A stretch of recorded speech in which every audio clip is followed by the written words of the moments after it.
nós fizemos um trabalho com base na PNAD de 2019, e vamos reproduzir, estamos conversando com a OIT sobre isso, e naquela ocasião foram 2.350.000 pessoas nos quinais 13 e 14 identificados como ligados à nossa atividade. E aí eu estou falando de emprego tipicamente industrial, que é uma coisa, emprego por conta própria, por exemplo, mulheres que trabalham 30 horas por semana, complementando renda, que são costureiras. Tá? E não tem nada de errado, porque é um trabalho que ela faz por conta própria, atendendo a sua vizinhança, fazendo vestido, reparos em roupa. É um autônomo. Algumas delas fazem o seu registro de microempreendedor. Temos os informais, que estão ali também, e os informais, majoritariamente identificados na PNAD, eles são aqueles que não estão no emprego industrial, típico. Que o emprego industrial típico, o cara sai de casa, vai para o estabelecimento, com as instalações fabris, com todos os requisitos. Então, a informalidade é residual. Mas você tem outras informalidades de outros tipos de trabalho. Então, é preciso fazer bem uma leitura desses vários públicos que existem, porque não é um público homogêneo. O público industrial e tem outros públicos. E públicos que querem trabalhar independentemente, não querem ter patrão, não querem ter chefe, querem fazer a sua vida sem tutela, mas, obviamente, tem que cumprir as legislações, se cadastrar para poder pagar a previdência, para ajudar no financiamento daquilo que ele vai usufruir mais à frente. Mas, feita essa observação, parabéns pelo trabalho, por toda essa abrangência, e eu passo a palavra para o Alexandre.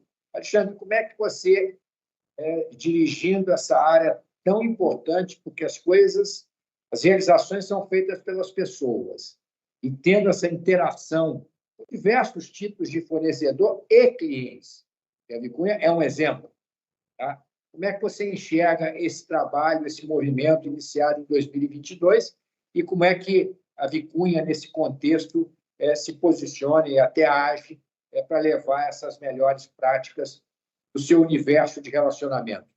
Palavra sua, muito obrigado mais uma vez.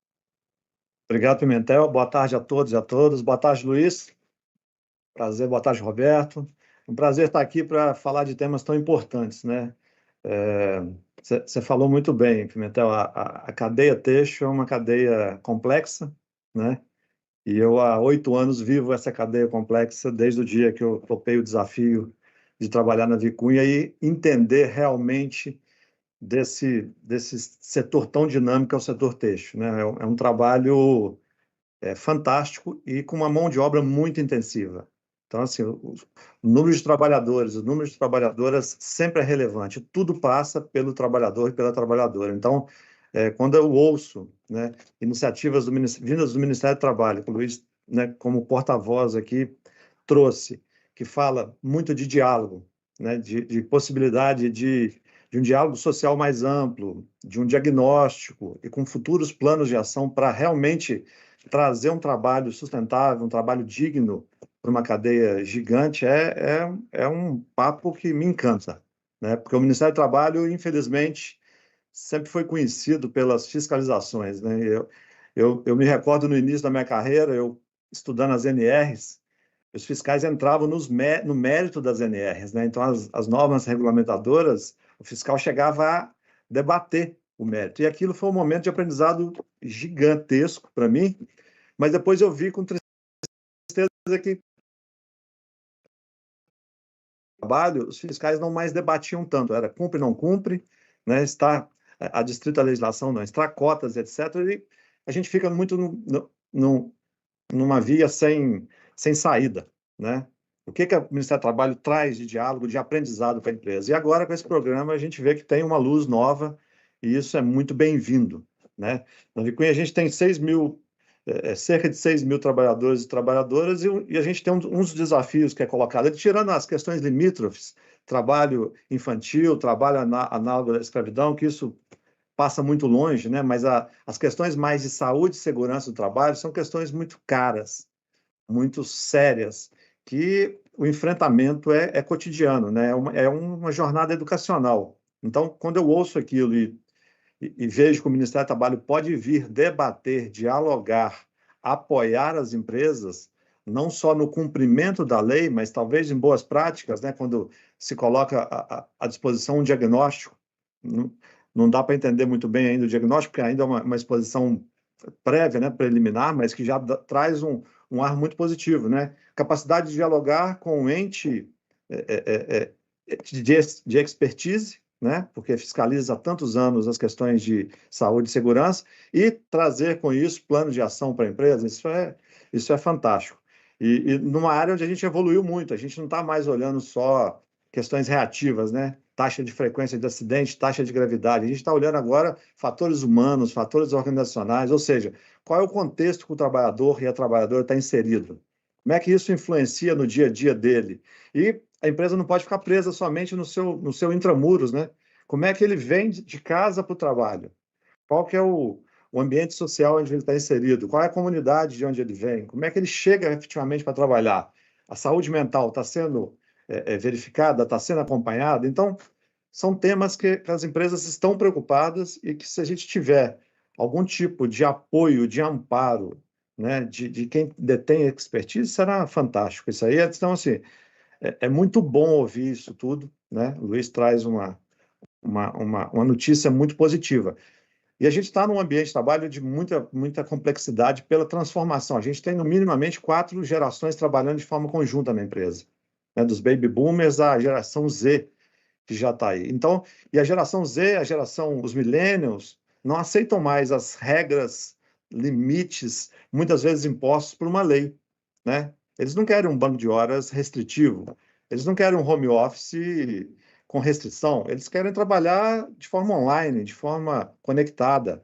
E cada celular é uma entrada no mercado de trabalho. Então, como é que você dá resposta para essa população sem desmotivá-lo e mostrar para eles o seguinte: não, ok, aqui, além de um lugar de trabalho que tem regras, né, limites, né, porque a gente não pode descumprir, porque são para proteger, de fato, o emprego, o trabalho.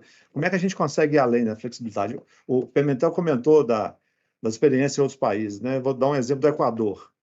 No Equador, a gente tem um acordo sindical antigo, muito velho, que permite que a empresa pague produtividade em dinheiro para aqueles trabalhadores que se destacam no ambiente de trabalho, com custo, qualidade, né, com eficiência operacional, e lá é amplamente aceito. E eles têm ali, naquele plus salarial, né, que não é salário, mas é um bônus, aquela bonificação para eles é uma questão diferenciada, né? E eles trabalham preocupados em ter aqueles critérios apurados, as mensurações feitas. E isso, se a gente transplanta para cá, para a nossa legislação, para o nosso cenário atual, eu não consigo. Daquela forma, eu não consigo. Então, assim, eu preciso dar muita resposta de flexibilidade, de boas práticas para esses trabalhadores e trabalhadoras que estão, vamos falar aí, dos milênios para cá, né? Então, assim, a empresa tem que dar respostas à altura. Cumprir lei é obrigação, não se discute isso. Mas, além do cumprimento de lei, o que eu consigo trazer, né, de modernidade para as relações, né, para as relações de trabalho? Isso é fantástico. E o tema da saúde e segurança me encanta, porque é uma questão séria. Depois da pandemia, a saúde mental veio para a mesa de discussão, veio para a mesa de debate. O que antes não se falava com tanta clareza, com tanta preocupação, com tanto cuidado, hoje já é o básico, né? A gente tem que falar de saúde mental. E falar de saúde mental não é fácil, né? Falar de adoecimento mental não é fácil. E o absenteísmo das empresas gira 80% do absenteísmo das indústrias, em geral, é médico. Então, é uma questão séria, é uma questão que tem que ser debatida. E se essa possibilidade desse diálogo tripartite, desse diálogo social, for efetiva, eu acredito que a gente consegue direcionar muitas respostas, né, para que o mercado de trabalho, para que os ambientes de trabalho sejam realmente sustentáveis. Bom, de forma geral, eu estou assim, bem encantado com o que está sendo proposto. Você tocou em vários pontos importantes, e aí temas que a gente vê, Luiz, que são muito caros nas discussões. Que é lei, mas as empresas fazem além da lei, empresas como a Vipunha, como outras associadas básicas, para criar um ambiente de trabalho adequado, de qualidade, produtividade e com consciência e com preocupação com o ser humano. De novo, tem uma frase que eu gosto muito, que é: atrás de toda realização tem sempre o esforço, o trabalho de alguém ou de alguém. Uma empresa é de alguém. Muitas pessoas para realizar aquela tarefa. Por outro lado, tem se cobrado também das empresas uma agenda extramuros. O Alexandre colocou. Vamos e venhamos. Os grandes centros é uma tragédia o transporte público coletivo. Costuma ser. São horas vindo e horas voltando. E isso traz um estresse. A pessoa pode achar que não está estressada, mas isso é fruto de uma infraestrutura ruim, que os nossos impostos estão trazendo um retorno adequado. E a empresa trata desse efeito, que não é gerado diretamente por ela, mas ela acaba tratando porque isso impacta ela e impacta as pessoas. Então, eu acho que essa jornada de diálogo também vai ser muito importante se todos os ouvidos estiverem abertos. Porque é preciso entender que a legislação que vai vindo, ela tem atualizações para pessoas que estão chegando com uma mentalidade um pouco diferente. Então, são coisas que essa interação, a meu ver, é extremamente relevante. Você colocou aí sobre municípios. Nós aqui criamos uma divisão de analytics. Nós estamos mapeando, dentro do nosso núcleo de sustentabilidade e economia circular, na área laboral, o setor está aumentando ou diminuindo o número de ações, acidentes, etc. E dentro desse monitoramento, que não está completo ainda, aonde está acontecendo mais ou menos incidência desses tipos de problema? Porque nós também, como associação, temos o interesse de levar, olha, estamos reparando que, comparado com outras praças, com outras regiões, vocês estão com uma intensidade maior. Tem alguma coisa aí? Como é que está a relação com os sindicatos? Como é que está aí essa relação das empresas? Porque nós também somos agentes de mudança, como uma associação. Então, eu acho que vai ser um mindset que vai ter que ser mudado coletivamente. É uma mudança de perfil, de approach, né? Então, olha, eu estou aqui, o setor texto está conversando, não estava no escopo de vocês inicialmente, mas estamos aqui, você já conversou com a Abrapa, até foi um objeto de conversa lá atrás, tem a certificação do algodão, o varejo, nós, e o Brasil tem essa capilaridade, essa integração produtiva que permite que vários segmentos sentem ao redor de uma mesa e discutam o assunto da mesma língua. Diferente, por exemplo, do consumidor lá dos Estados Unidos, que a produção vem de Vietnã, de Bangladesh. Daqui também tem produto importado. Nós não somos nada contra a importação, desde que seja correta, legal e pague os impostos. Mas como é que você conversa, como é que você comenta essas observações que o Alexandre fez no âmbito da empresa que ele representa? Perfeito, Fernando. Obrigado. Bom, tanto você, Pimentel, como o Alexandre falaram uma palavra para descrever o setor de vocês, que é complexidade, né? A complexidade do setor. E por ser um programa novo, a gente foi até em alguns setores prioritários que a gente via que seria um pouco mais fácil, que não era tão complexo, né? Para a gente poder entender melhor essas estratégias de ação nossa. É claro que quando a gente vai para um setor têxtil, urbano, que está no Brasil inteiro, a estratégia é diferente, né? A abordagem é diferente. Se eu pego, por exemplo, o cacau ele é muito concentrado na Bahia e no Pará.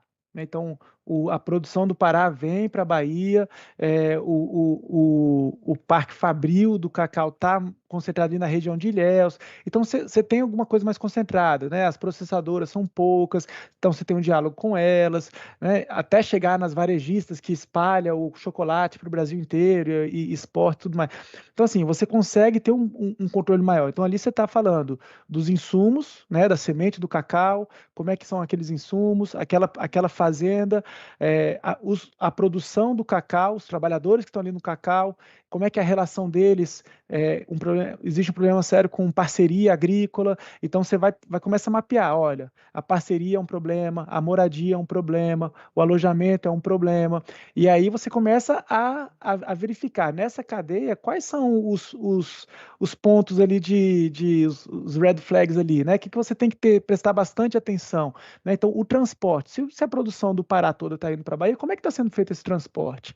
Esse caminhão, são motoristas que estão registrados, são regularizados, ou estão com rebite, varando noite, colocando em risco a saúde dele e da população que está naquela estrada, entendeu? Chega na processadora, então são as indústrias. A indústria talvez não tenha tanto problema como a gente tem ali no produtor. Então, assim, a gente começa a fazer isso que é o diagnóstico, Alexandre. E muitas vezes, que você perguntou, né? Então, a gente vai item por item do produto todo, né? Como eles chamam, do grão até a barra, para a gente poder entender o que pode ter problemas com trabalho decente ou não, né? Então, onde a gente pode atuar? Então, nesse ponto aqui, a gente tem que atuar, gente. Olha, esse ponto aqui não dá, esse ponto aqui é fiscalização, esse ponto aqui a gente tem que conversar com o trabalhador.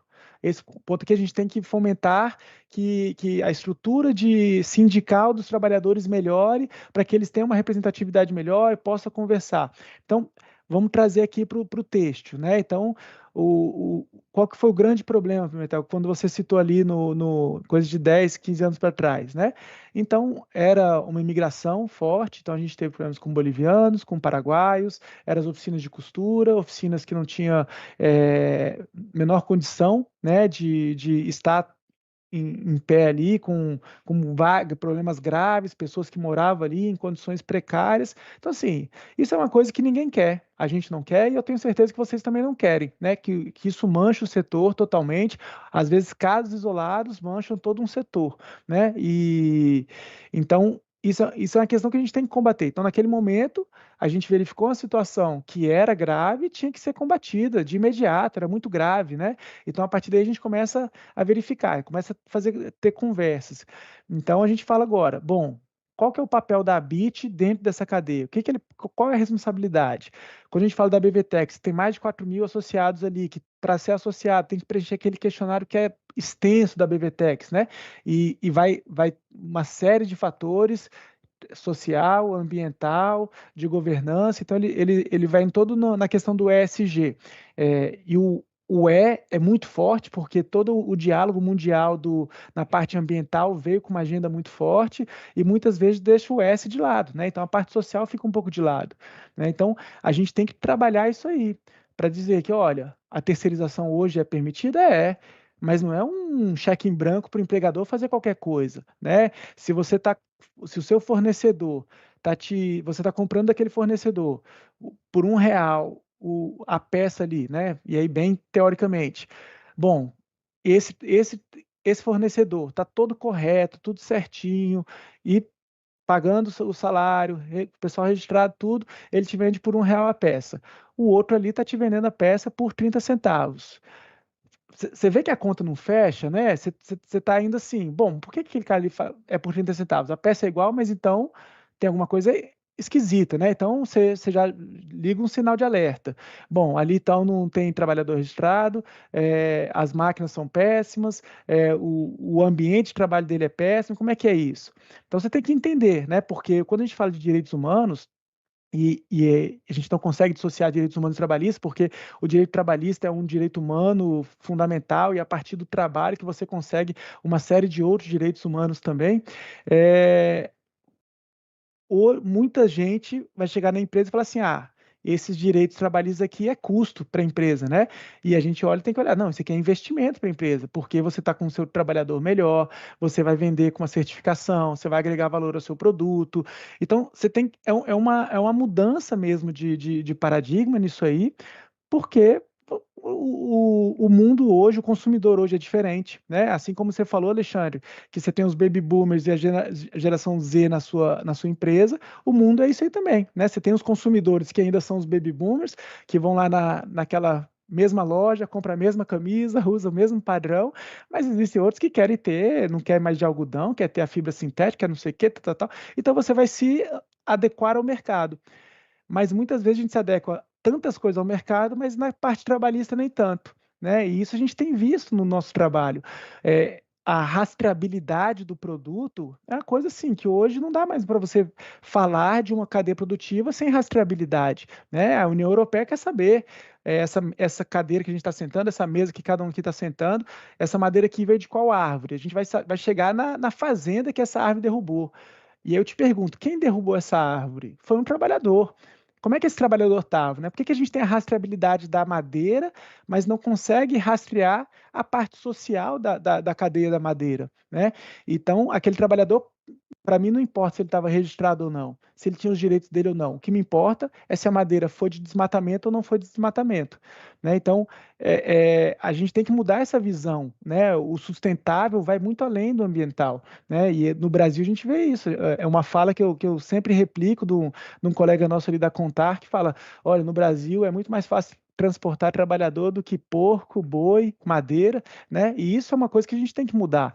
O trabalhador tem que ser respeitado nisso aí. Então, essa é uma visão que a gente traz.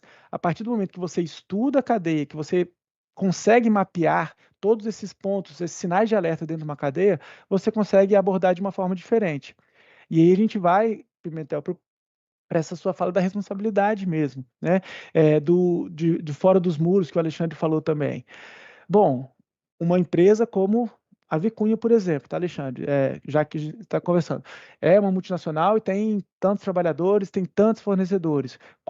Qual é o papel da Vicunha diante disso tudo? Como é que você tem lidado com os seus fornecedores, né? Você tem fechado os olhos, ó, eu vou me importar com os meus 6.000 trabalhadores e os fornecedores, cada um tem o seu estilo, a sua possibilidade ali, como vai fazer a parte de trabalhista dele, entendeu? Você tem uma responsabilidade por isso, né? Você tem que saber quem está te fornecendo, porque nessa questão da rastreabilidade, o seu consumidor quer saber, né? Então, lá na frente vai ter um fornecedor seu que está fazendo coisa errada, vai repercutir na sua empresa, né? Então, quando a gente fala do social, é você ter um programa de monitoramento de verdade, é você ter uma conduta empresarial responsável de verdade, que você faça de fato uma devida diligência, né? E que não seja simplesmente vamos fazer um papel social aqui, vamos montar uma escola, vamos dar merenda para aqueles alunos, que é salutar, que é muito fundamental, né? A ação social é uma coisa que é muito legal, que é muito bom de fazer, mas não pode ser confundida com a devida diligência, com a responsabilidade social da empresa de fato, né? Então, isso que a gente tem que mudar um pouco. As empresas têm que ter essa política na empresa, né? Então, eu tenho certeza que se eu entrar no site da Vicunha hoje, vai estar lá uma política da empresa dizendo que nós somos favoráveis ao trabalho decente. Quando a gente fala da ABIT, a própria visão, né? Quando fala a missão, a visão, os valores da ABIT, está ali na visão da ABIT que quer trabalho decente. Eu não tenho dúvida que vocês têm isso, né? Então, é o primeiro passo, é a política da empresa, é a política do negócio. A gente quer que tenha trabalho decente na nossa cadeia produtiva, mas a partir daí existe uma série de fatores que a gente tem que fazer isso no dia a dia. É o que você falou, né? É o diário, é o exercício diário que a gente tem que ter para ter cuidado, porque é um deslize, é um trabalhador que a gente sabe que tem empregadores bons e ruins, trabalhadores bons e ruins, fiscais bons e ruins, né? Gestores bons e ruins, do ser humano. Então, um trabalhador que você não tiver ali atento chamando para a responsabilidade, pode derrubar o valor do seu produto, né? Então, isso a gente tem que ter esse controle, é no dia a dia, é saber o programa de monitoramento, não é que você não vai errar, não é que não vai encontrar problemas dentro da sua cadeia, mas é você saber como abordá-los, como mitigá-los, como enfrentá-los e como repará-los, se for o caso, né? Então, essa é a estrutura que a gente tem que ter de monitoramento para que, de fato, o nosso setor seja livre de trabalho escravo, trabalho infantil e outras questões trabalhistas também, né? Como foi falado aqui. Alexandre, nessa conversa que nós tivemos ontem, depois eu vou até mostrar a você, vamos, inclusive, viu, Luiz, pedir ao IBGE mudanças de classificação, que tem categorias dentro do KINAI 13, nós entendemos que são muito mais ligadas à confecção do que ao têxtil, e que podem ser melhor identificadas no KINAI 14. Mas você falou de trabalho infantil, quase na PNAD de 2019, nós tínhamos 1,7% das pessoas com a idade de 14 a 17 anos, que é a idade do aprendiz. Né? Aprendiz. Uhum. Você tem, por lei, dependendo do tamanho da empresa, que ter uma cota de aprendiz. As empresas, eu queria falar um pouco disso, porque as empresas estão ficando muito preocupadas também. É claro que é compromisso social, compromisso laboral, mas também com profusão de propostas de cotas, e que algumas muito, a nosso ver, incompatíveis. Por exemplo, um dia apareceu um projeto lá no Congresso de você criar uma cota para as mulheres que sofreram violência doméstica. Então, a gente tem que tomar um pouco de cuidado sobre toda essa agenda, claro que, respeitando o que você colocou muito bem, às vezes você mata o paciente com excesso de remédio. Então, você tem que ter a capacidade de fazer cumprir aquilo que existe e trabalhar com essa agenda do diálogo social. E aí eu queria ouvir o Alexandre, já que você colocou ali como é que é a relação com o fornecedor, com o próprio cliente, como é que se dá isso? Porque as empresas normalmente têm no seu momento de escolher a sua lista de fornecedores, questões de análise, como é que está a qualidade desse fornecedor dentro daquilo que a gente pode conhecer.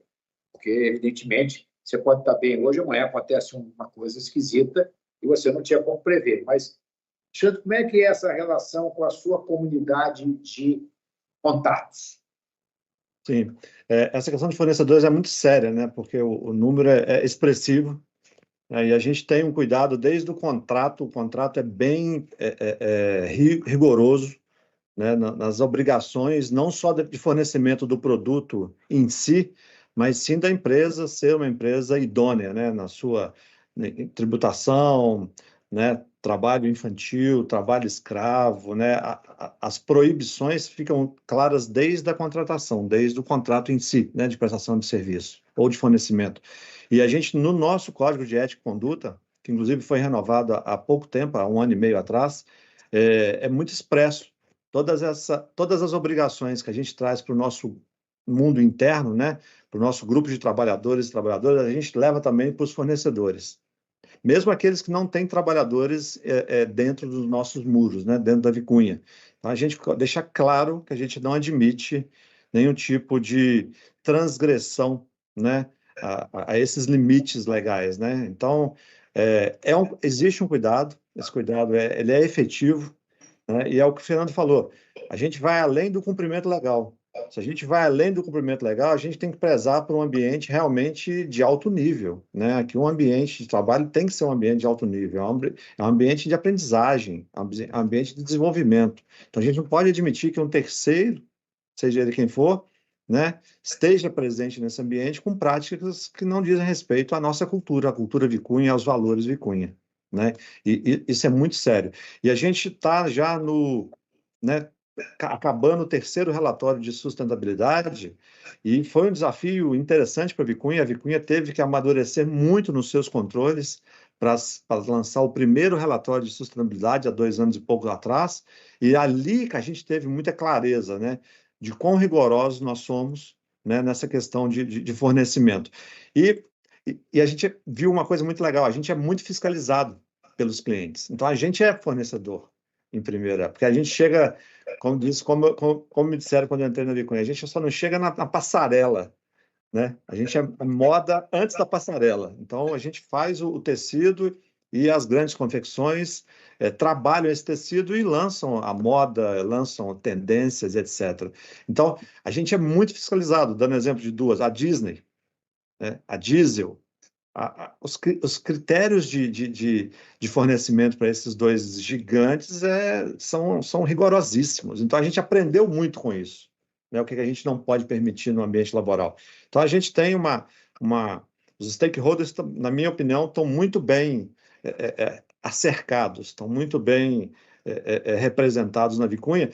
E aí é um convite mesmo, leiam o nosso relatório de sustentabilidade, o Luiz não deve conhecer, mas está à disposição no site. Eu acho que ali é uma visão muito precisa da Vicunha, né? A gente tem ali práticas e padrões de alcance global, e aí fica sempre aquilo que o Pimentel falou. Infelizmente, a gente compete muitas vezes com quem não atende ao mínimo, né? Mas a gente não pode se mirar em quem está abaixo, a gente tem que se mirar em quem está do nosso nível ou acima, né? Então, a gente preza por fazer sempre além. Aliás, sobre essa questão de onde estamos, nos fóruns internacionais, nós, como Brasil, a BIT em particular, quando participa, nós levamos os nossos cases para lá. Tá? E reitero, enquanto as discussões, nós temos uma oportunidade ímpar de sermos um grande player nessa agenda do ESG, todas as suas vertentes, muito bem definida como um fator de competitividade. Porque parte ambiental, temos energia limpa, temos biodiversidade, preservamos, temos falhas, claro que temos, não tem que discutir. O país que não tiver, quem não tiver que ser bíblico, quem não tiver pecado, que atire a primeira pedra. Então, não ficou nenhum lá ao redor de Cristo, pelo menos é o que consta na Bíblia. Não tem esse negócio de ficar apontando o dedo. Uma coisa que incomoda muito é você é empregador, então você é explorador. Ah, você é fiscal, então você é um arrochador, você é contra o empreendedor. Claro, cada um na sua função, existe o policial, existe o orientador, existe o professor, tem várias funções no mundo, porque o mundo assim requer. Mas criar um ambiente mais favorável de relacionamento, por exemplo, o Ministério do Trabalho, Receita Federal, o secretário Barreirinhas tem tentado colocar um programa. E ele cita muito o que aconteceu com o pai dele, eu posso falar, porque ele já disse isso de público em vários locais que eu estive presente, que foi morar nos Estados Unidos, abriu um negócio, e, sei lá, 1 mês, 2 meses depois, chegou a Internal Revenue para fazer uma visita. E ele falou, bom, estou quebrado, estou fulminado. E o cara chegou lá, o fiscal viu, anotou as coisas que estavam certas, anotou as coisas que estavam erradas, viu que ele estava lá, um entrante no mercado, e deu a ele, ó, você tem aí 60 dias, 90 dias, não sei qual for o prazo estabelecido, para regularizar esses pontos que nós identificamos aqui que estão inadequados. Então, a fiscalização orientadora é evidente, o sujeito está na 4ª fiscalização e o cara está pedindo orientação ainda, é um quanto mais infrator. Mas, ninguém pode alegar que não conhece as leis do país, também é verdade. Mas tem muita gente que abre um negócio e não tem a expertise, não tem a orientação de um especialista, até porque uma pessoa que saiu humilde e é desbravadora e está chegando. Então, esse é um papel que nós temos que ter aqui na BIT e os agentes públicos também pensando no progresso do país. Então, eu acho que eu vejo esse programa do Ministério do Trabalho, do Diálogo Social, do Trabalho Sustentável, por esse prisma. E, como o Brasil é muito grande e muito diverso, e aí eu vou perguntar ao Luiz, como é que vocês vão mapear isso? Porque, por exemplo, aqui, nós estamos usando muito, não estamos prontos, já te falei, mas com o CETIC, nós criamos o Núcleo de Sustentabilidade e Economia Circular, com indicadores que nos permitam ir ao mundo, ir aos fóruns nacionais, com as referências que nós temos com os dados oficiais. Acidentes de trabalho, causas trabalhistas, causas julgadas, transitadas em julgado, que deu ganho ao demandante, seja o trabalhador, seja o empregador, que eu chamo de trabalhador-empregador e trabalhador-empregado, que todo mundo trabalha. Tá? Quem não tem aquela figura do patrão de pé na mesa, fumando charuto, isso hoje tem que ralar tudo. Nesse setor, então, de livre concorrência, é pau puro todo dia. Eu olho muito sobre... Eu estou te perguntando, como é que vocês estão fazendo esse mapeamento? Porque você citou ali, município em que a gente percebe que tem uma incidência maior, sei lá, de fração ligada a algum tipo de questão. Aí vocês estão mapeando isso, vocês estão com uma sala da situação, usando dados algorítmicos que vão minerar isso no banco de dados oficial? Como é que está sendo feito isso? Você poderia colocar para a gente? Não, Pimentel, isso aí faz parte do diagnóstico, né? Aí a gente tem que ir atrás de parceiros, né? A nossa parceria, se a gente está falando mais do agro, a gente tem que conversar com o MAPA, né? O Ministério da Agricultura. Então você pega os dados que eles têm, a gente vai ver produção, né? Daquele produto específico. E aí a gente pega os dados do IBGE também, que esses dados são públicos, né? Então tem o censo rural, tem o censo. Então a gente está indo inicialmente nos dados públicos. E aí a gente fala, olha, por exemplo, a gente está fazendo um mapeamento do fluxo migratório no Brasil, né? A gente está tentando mapear esse fluxo migratório. Então, a migração é um direito de todo trabalhador, de toda pessoa, né? Talvez vocês sejam migrantes também, não sei. Mas aqui, eu em Brasília, a gente recebe muita gente de fora, então eu mesmo sou de Brasília, mas os meus colegas aqui nesse corredor, a maioria não é de Brasília. Então a migração é um direito legal. Mas a gente tem que entender por que essa pessoa está migrando, né? Está indo atrás de melhores oportunidades de emprego, mas é porque estava numa situação de uma vulnerabilidade tão tremenda no lugar de origem que ele tinha que migrar de qualquer jeito. Então vamos entender essa migração. Então, a partir daí, a gente começa a pegar. Pelos dados do E-Social, a gente começa a fazer alguns filtros para dizer, bom, esse trabalhador aqui, ele nasceu em tal lugar, o endereço dele era ali, e ele hoje está trabalhando aqui, os últimos empregos dele foi aqui, então esse cara está triangulando, ele está pingando de um lado para o outro. Então, a gente vai num dado oficial.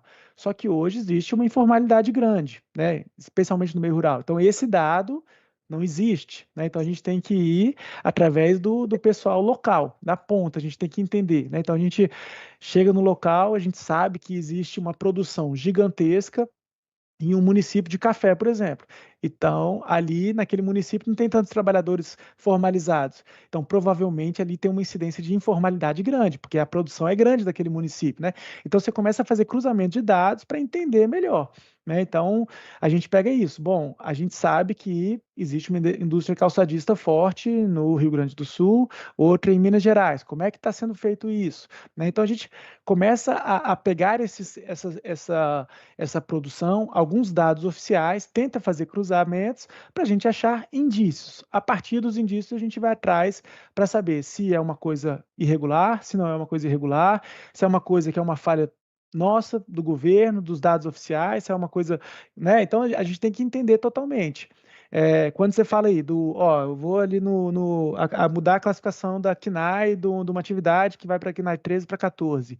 Bom, isso aí a associação já conversou como é que está esse processo, entendeu? Então vamos conversar junto, o que isso implica na sua atividade, o que a gente pode melhorar, porque os dados oficiais estão saindo, porque aquilo ali é um KNAI 13, mas na verdade tinha que ser KNAI 14. E isso pode mudar tudo, né? Coisa da Receita Federal, pode mudar risco ocupacional para aquela atividade, e isso tem uma implicação, um efeito cascata muito grande, né? A gente está tendo problema com informalidade no campo. Mas por que tem essa informalidade? É por conta de os trabalhadores hoje têm uma visão equivocada de que se ele for registrado, naquele momento ele perde o benefício social. E não é bem assim. Existe uma série de regras. O Ministério do Desenvolvimento Social fez uma regra de proteção para esse trabalhador, para ele não perder de vez esse benefício, receber metade do benefício. Então, assim, olha, o que está faltando é comunicação. E isso pode ser uma falha do governo. Então, vamos melhorar a comunicação para aquele momento. Mas também os contadores estão dizendo, olha, o E-Social está difícil de preencher. Então, vamos entender como é que é o preenchimento do E-Social no meio rural, para a gente poder entender quais são as dificuldades, porque isso pode estar tendo problema na informalidade.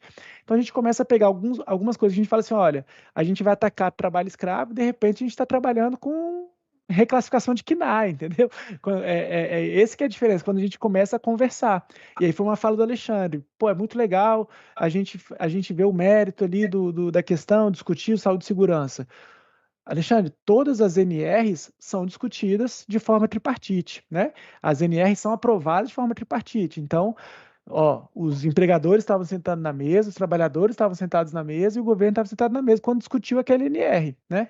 Então, você vai falar assim, mas como é que aprovou aquele NR 31 do meio rural, NR 18 da construção civil? estava todo mundo sentado e houve um amplo processo de debate, de conversas. Às vezes, tem leis que são feitas aqui em Brasília, e eu costumo brincar, né? Brasília, o pessoal fala que é a cabeça pensante, e na ponta é o pessoal pensante e executor, né? E às vezes existe esse problema, né? Que além de pensar, você executa e você vê que na sua execução você tinha que ter pensado mais um pouquinho, né? E aqui a gente parou no pensamento e na hora da execução falhou, né? Então a gente tem que mudar algumas legislações, tem que as NRs têm um constante processo de atualizações, né? E as legislações também. Então a gente, olha, existe uma série de formas de contratação no meio rural, mas ainda está faltando uma. Então vamos sentar aqui, vamos conversar na prática, a gente começa a mostrar na prática que não está bom para o trabalhador, não está bom para o empregador, então o governo tem que se virar para melhorar, entendeu? Você falou de NR, eu me lembro da NR 12, hoje melhorou muito, mas houve uma determinada época, independentemente da tripartidade, que uma máquina suíça, que é um grande fornecedor, ou uma máquina alemã, que também é um grande fornecedor, que não se adequava à nossa NR. E você chegava com a máquina e, se você mexesse na máquina para ajustar a NR, você perdia garantia da máquina, coisa que o vale. Então, a despeito de ser uma questão tripartite, muitas vezes, como você bem colocou, você chega num momento em que você inviabiliza até mesmo o processo de investimento, porque lá nós não teríamos escala para fazer uma linha de produção para atender a NR brasileira, e o mundo comprava a máquina, inclusive o mundo da Alemanha e da Suíça. Então, são essas questões que muitas vezes acontecem mesmo tendo diálogo, é natural, faz parte da democracia, e melhorou essa questão hoje, está melhor, depois de muita discussão. Há muita discussão que gerou muitos problemas aqui. Então, eu acho que essa aproximação com a sociedade e esse encontro, e nós temos aqui uma boa relação em São Paulo, sempre tivemos, tá? Com vários dos auditores aqui de São Paulo, historicamente, mantemos esse encontro. Eu acho que isso, para a gente, já estamos aqui com 1 hora de programa, 17h12, 17, não começamos aqui 15 minutos, eu gostaria de começar a endereçar para o nosso encerramento, porque o debate está muito bacana. Acho que o princípio é muito importante. É um mindset que vai ao encontro que a gente tem. Outra coisa são entender que tem novas formas de trabalho e que as pessoas não estão mais dispostas exatamente a seguir as regras anteriores, nós temos que, com a devida segurança e proteção social, criar espaços novos. Isso é uma verdade. Quer dizer, isso aqui, o cara que trabalha numa fábrica, ele entra e tem que deixar no escaninho dele. Estou certo ou estou errado, Alexandre? Ele não pode estar transitando na fábrica com isso. Então, isso aqui é o seguinte, não, eu não admito ficar longe desse aparelho porque eu quero falar com a minha mulher, quero falar com meu filho, eu estou com alguma coisa. Então, são questões novas que outros tipos de ocupação talvez atraiam mais. E é uma ocupação mais rígida, que tem que ter, porque você está numa fábrica, você tem que ter a saúde e segurança, você tem uma série, você não pode estar andando, daqui a pouco você bate com uma máquina lá e o sujeito entra na justiça dizendo que foi negligente. Então, tem uma série de restrições que muitas vezes não interessam muito, talvez, a uma determinada tipo de pessoa que quer trabalhar. É legítimo. Tudo é legítimo, desde que você esteja dentro de algo compatível com uma vida civilizada. Então, para a gente endereçar o final, eu gostaria de começar com o Alexandre e terminar com você. E normalmente a gente... normalmente, mas às vezes a gente faz o que eu vou fazer hoje. Tinha um repórter na TV, que encerrava o programa, ele dizia assim, um tema, uma palavra. Não é tão rígido um tema, uma palavra. Mas, diante desse ambiente de trabalho, os desafios que nós temos de fazer o Brasil crescer, de integrar pessoas com empregos de qualidade, a gente sabe que o emprego informal, a produtividade é infinitamente menor do que o emprego. O salário é menor. os benefícios são menores. Tudo é pior. Mas nós temos aí, sei lá, 39%, 40% das pessoas trabalhando na informalidade. Está certo ou estou errado, Luiz? Está certo. É um contingente expressivo. Essa é uma pergunta que nós temos que fazer a todos nós. Por que é que tem tanta gente na informalidade no país? Aumentou muito o número de MEIs. Está óbvio. A parte dos MEIs, e aí, para mim, não é um MEI típico, é um prestador de serviço que foi para o MEI, porque é uma maneira do sujeito ficar mais competitivo, por assim dizer, mas tem uma previdência que tem que ser financiada. E se o MEI é bom como entrada, ele não garante toda... É uma meia entrada, ou menos que uma meia entrada, para garantir a sustentabilidade previdenciária a longo prazo. Que nós vamos já ter que fazer uma outra reforma. Doa quem doer, talvez eu não veja, ninguém pode não gostar do que eu estou falando aqui, mas tem que fazer.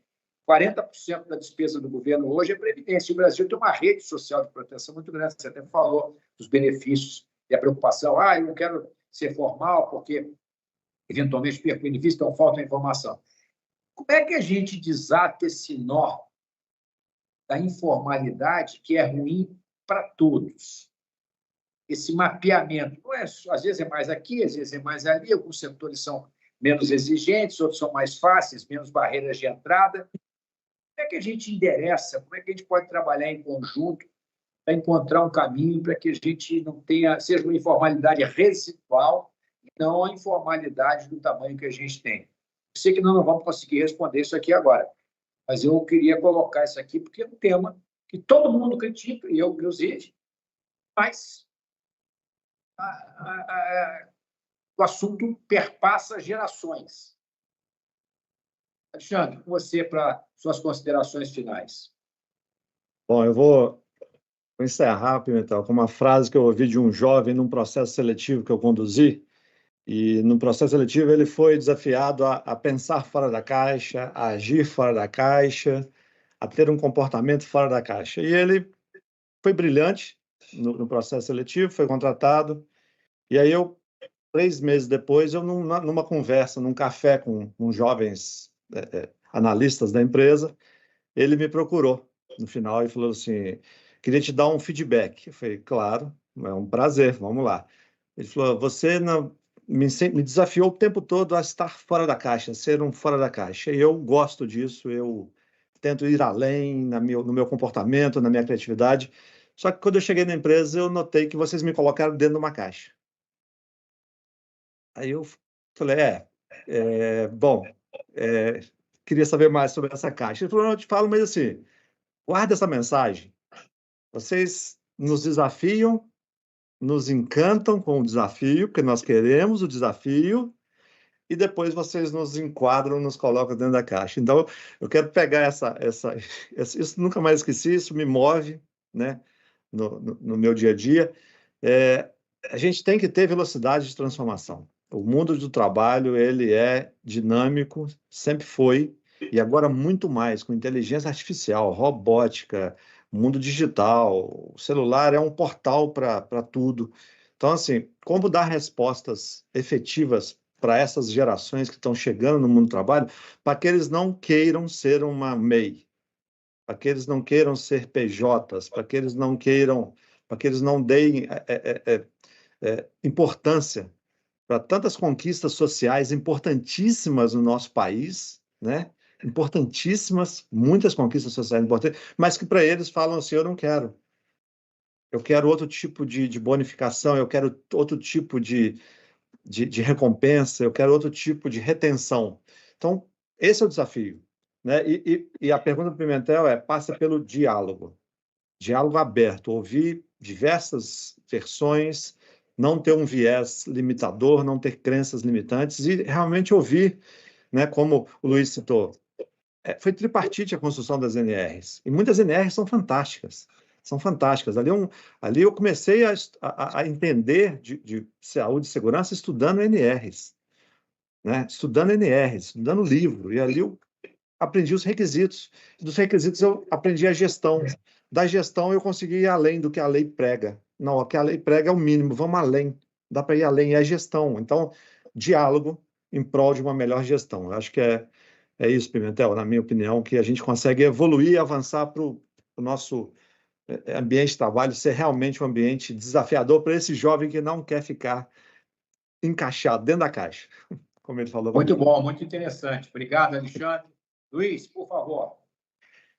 Ô Alexandre, eu tenho um problema porque eu sou auditor fiscal, né? E eu tenho uma caixa a ser seguida, sabe?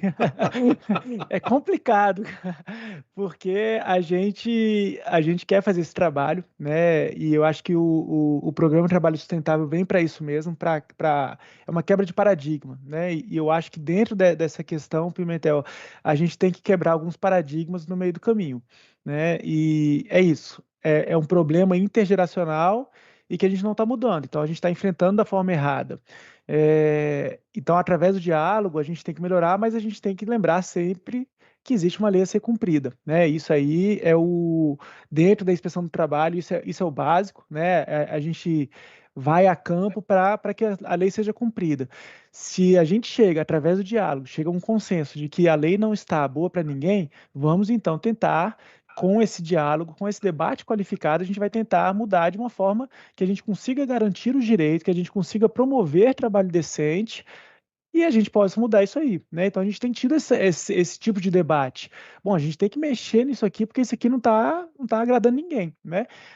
Você vê o debate que a gente está tendo aí há mais de mais de ano não, quer dizer, muito mais de ano, né? Eu ia falar só dessa gestão, mas é um debate que está posto no mundo inteiro, que é a questão de trabalho em plataformas, né? E como é difícil chegar nesse consenso.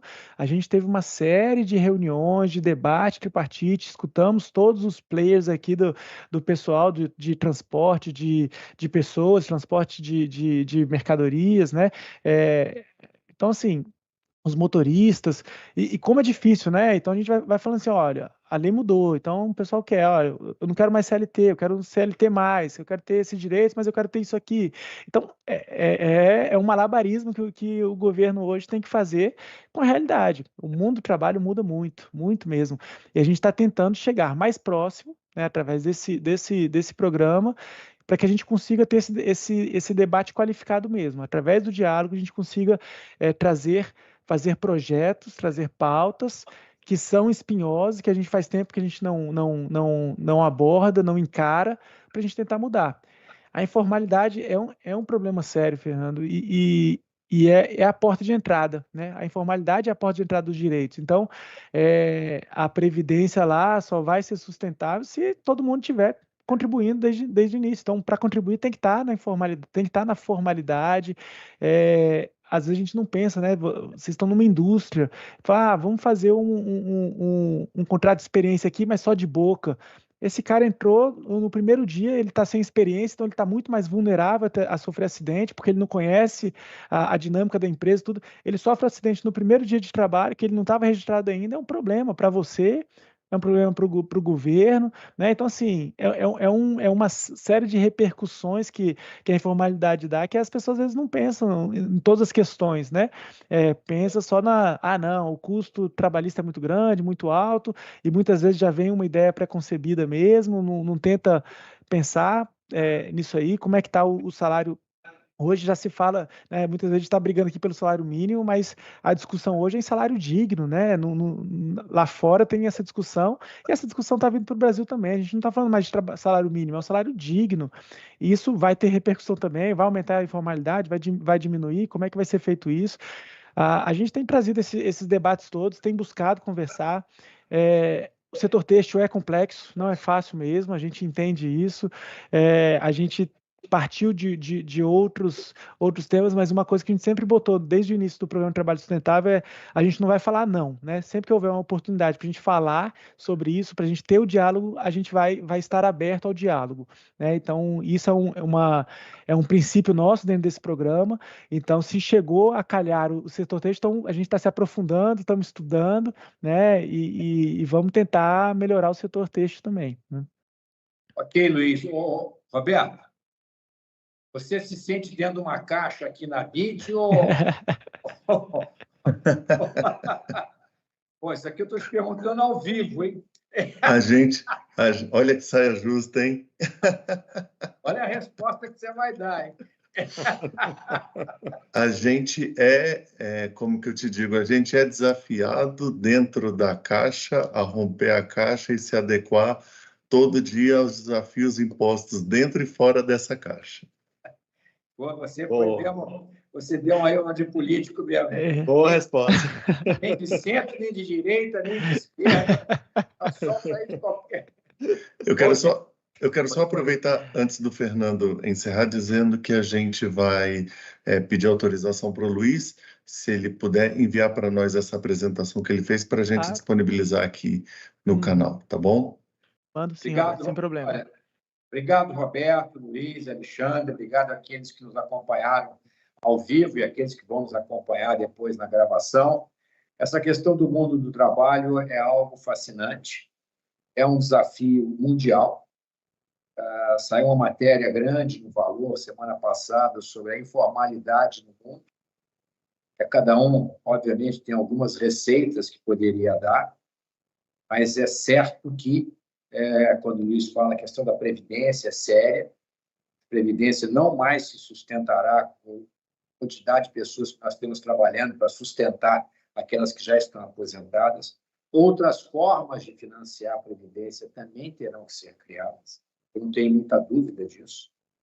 Acho que o custo do trabalho formal, ele comparado com ele é grande, acho que é grande, sim. E na medida que a gente consiga incorporar mais bases de contribuintes, você pode reduzir aquele que paga. Porque no Brasil a carga tributária é de 34%, de uma forma geral, mais o déficit, mas você tem aí 1/3 que está meio que na informalidade. Então, aquele que paga por ele e por aqueles que não pagam. Assim é no trabalho informal. Quer dizer, o trabalho formal tem que pagar por aquele que também não está pagando. E a incorporação desse universo de alguma forma de contribuição que dê sustentabilidade vai ajudar todos a melhorar a qualidade de vida das pessoas, melhorar a qualidade da produtividade, que é uma palavra que eu acho que é pouco falada. E se lei resolvesse a vida, não tinha problema no mundo e nem no Brasil. Lei é fácil de fazer, difícil é cumprir. E a realidade, como você falou, você pensa, quando você vai executar, às vezes tem uma distância. Então, a palavra produtividade está muito associada a um emprego de qualidade, a pessoas mais bem formadas, a pessoas mais bem alimentadas, pessoas que estão mais atendidas no seu aspecto de saúde mental, física. Então, é um desafio grande para um Brasil que tem oportunidades e que certamente nós vamos trilhar essa jornada, porque é uma indústria que tem essa capacidade de empregar, ao mesmo tempo que convive com intensidade tecnológica cada vez maior. Então, obrigado a todos. Luiz, teremos oportunidades outras de debater e discutir esse assunto e engajar aí jornadas vinculadas a esse programa do trabalho sustentável. Tudo de bom e até uma próxima.